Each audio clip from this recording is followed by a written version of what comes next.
किसी ने बड़ी कमाल की बात कही है कि जब सारे फैसले हों आपके पक्ष में तो ऊपर वाले की तस्वीर लगाइए अपने कक्ष में।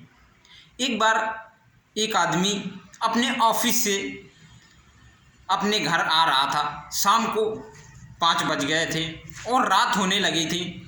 वो आदमी शाम को अपने घर वापस आ रहा था, तभी थोड़ा थोड़ा बारिश हो रही थी और ऑफिस का ड्राइवर उस व्यक्ति को छोड़ने के लिए घर तक आया।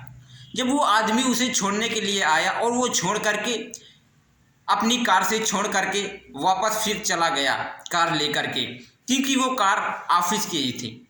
तभी वो व्यक्ति जब अपने घर में आया तो उसके घर में कोई नहीं था, क्योंकि उसके बीवी बच्चे सब चले गए थे अपने गांव नानी के यहाँ। तभी उस व्यक्ति को देखा, उस व्यक्ति के सर में दर्द हो रहा था और वो अपनी दवाई ढूंढने लगा कि मेरी दवाई कहाँ रखी है। जब वो अपनी दवा ढूंढने लगा तो उसकी दवा नहीं मिली। तो फिर इसके बाद वो सोचने लगा कि अब मुझे डॉक्टर के पास जाना चाहिए, क्योंकि मेरी दवा लगता है ख़त्म हो गई। तभी वो डॉक्टर के पास जाने की तैयारी करता है और देखता है कि थोड़ी थोड़ी बारिश हो रही है।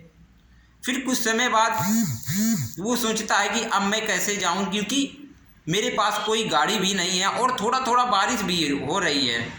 तभी उसके घर के सामने एक मंदिर था और मंदिर में एक ऑटो वाला रहता था। उस ऑटो वालों को उस भाई साहब ने बुलाया और बोला कि मुझे थोड़ा अस्पताल तक ले चलो और मुझे मेरा सर दर्द कर रहा है, मैं दवा लेने के लिए जाने वाला हूँ, वहीं आपको जाने के लिए कह रहा हूँ, बोलो कितना पैसा लोगे। तो वो रिक्शा वाला बोला कि मुझे 50 रुपये की ज़रूरत है, वहाँ तक 50 रुपये पड़ेंगे। तभी वो व्यक्ति चल देता है उस आदमी को लेकर के और देखता है कि वो जो ऑटो वाला ड्राइवर है वो उसका मन उदास है और उससे बोलता है कि आपका मन उदास क्यों है, और उसका शरीर थोड़ा टच करता है तो उसको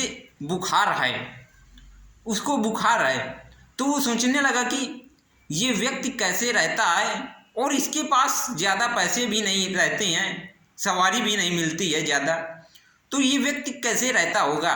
तभी वो उससे रिक्शा वाले से पूछता है कि भाई साहब आपका गुजारा कैसे होता है, आपको तो ज़्यादा सवारी भी नहीं मिलती होंगी, क्योंकि इस समय ज़्यादा काम धंधा भी नहीं चल रहा है। तो वो रिक्शा वाला उस आदमी से बोलता है कि बड़े भाई ऊपर वाले की मर्जी है, सब जैसा ऊपर वाला करता है वो सब अच्छा ही करता है। तभी वो जब अस्पताल आ गया तो वो बोलता है कि अस्पताल में डॉक्टर साहब से बोलता है कि मेरे लिए सर दर्द की दवा दे दो और इनके लिए बुखार की दवा दे दो। तो वो उनके लिए बुखार की दवा ले लेता है और अपने लिए सर दर्द की। तभी वो सोचता है कि मुझे रात हो गई है, अब मैं खाना मुझे बनाना पड़ेगा और मैं अब खाना नहीं बनाऊंगा, क्योंकि खाना यहीं से पैक करा लेता हूँ। तो वो खाना अपने लिए पैक कराया और उस रिक्शा वाले के लिए भी पैक कराया। और वो रिक्शा वाला फिर रिक्शा वाले से पूछता है कि लो ये तुम्हारी दवा है और ये तुम्हारा खाना है, तुम्हें आज के लिए खाना क्या घर में तुम्हारे रखा है। तो वो रिक्शा वाला बोला कि नहीं, मेरे घर में तो खाना नहीं है। और तो वो बोलता है कि तुम्हारे घर में खाना नहीं है तो तुम क्या आज खाओगे।